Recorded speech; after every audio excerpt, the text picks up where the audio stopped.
again, with experience, the most critical part of the install, is it the connecting the pipes to make sure there's no burrs and it's really clean, or is it to get the brackets in? What how would you, 1, 2, 3, rank the most important elements to be aware of when you're installing, to have a successful installation? Yeah, you definitely have to build with the end in mind. So when you're putting your pipe in, you have to conceive of setting finish.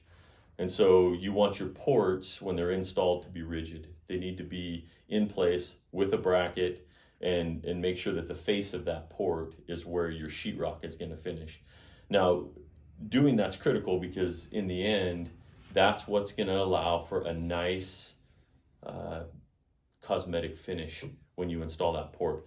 It makes it easy to put in your bolts and pull it up tight. If that port moves around a little bit, then you're going to have trouble with seating it properly and making sure that it's a nice clean finish, which is really what you're looking for. The function of the unit isn't going to be an issue. It's simply the cosmetics of it in the end. So you need to make sure your elevations are right and consistent, and that the pipe is installed properly. In the flow and in operating, you do want to make sure they're square cuts. Typically would be done on some sort of a chop saw that has a right angle to it. You're going to want all glued joints, so no floater joints, no taping. You can tape on the back side of a glued joint. These are all solvent weld joints all the way back to the jetpack.